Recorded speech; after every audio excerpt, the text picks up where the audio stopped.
has become abundantly clear. The formation of parallel worlds, the first timequakes, and Kate's accelerated fading were all symptoms of a fatal disease. Perhaps if Lord Luxon had not stolen the anti-gravity machine, it would not have been too late for the scientists to act. But history has always been littered with what-ifs. Beware of clever men who cannot see the whole picture. For like a boy crawling out along a rotten branch to reach out for a last ripe fruit, Lord Luxon was blind to the dangers inherent in time travel. All he saw, indeed all he wanted to see, was one glorious opportunity.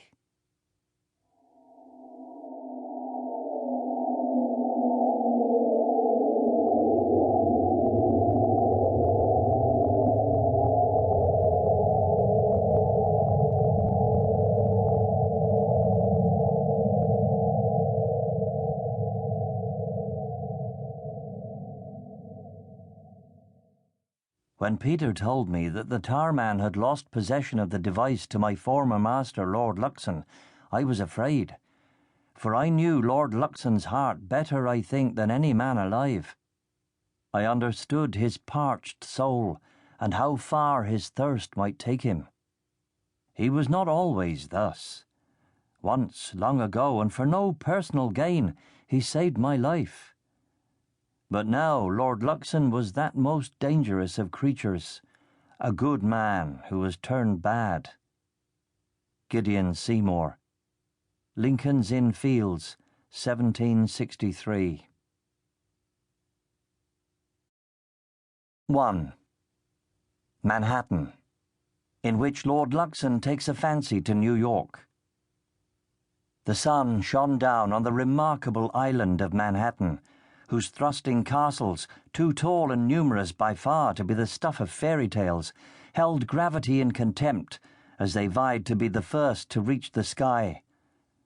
Great alleys of skyscrapers seemed to strut across the city, catching the rays of the dazzling sun and casting vast shadows behind them.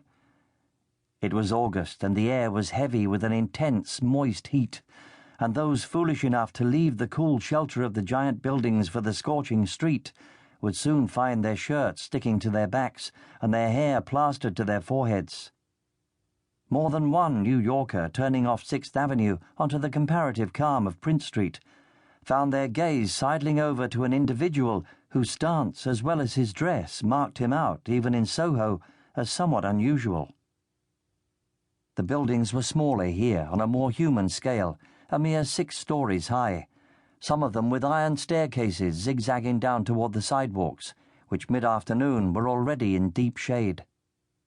While he waited for his valet to hail a cab, Lord Luxon stood in front of an Italian baker's shop, its windows piled high with crusty loaves baked in the form of oversized doughnuts, in order to observe his reflection in the dusty window.